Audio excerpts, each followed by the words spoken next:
davlat imtihonida tushishi mumkin bo'lgan murakkabroq bir tenglamani osonroq yechimi bilan tanishamiz. Demak, tenglamamiz quyidagicha berilgan.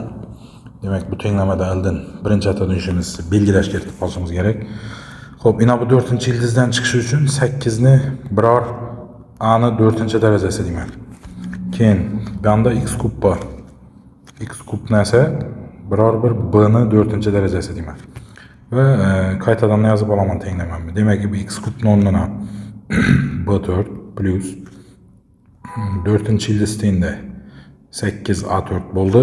x9 shunda b12 bo'ladi.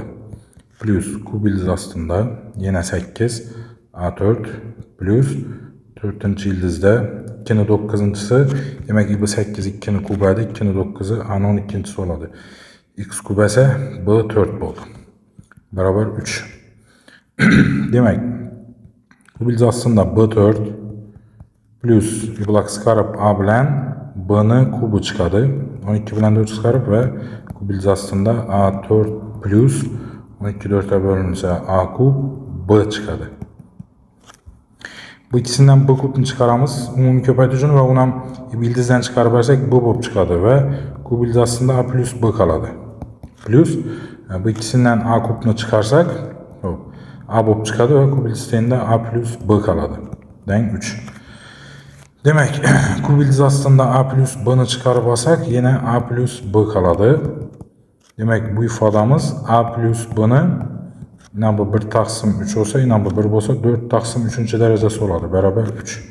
Demek, tenglikni ikki yan tarafini ham 3 taqsim 4-darajaya ko'tarib beramiz. Shunda chap tarafda a plus b qoladi. Onda 3 ni 3 taqsim 4-darajasi. Demek, bize de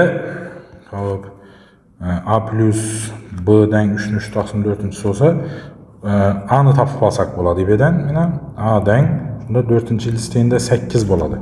Demek, 4-ildiz tengda 8 plus b beraber 3 ni 3 taqsim 4'i.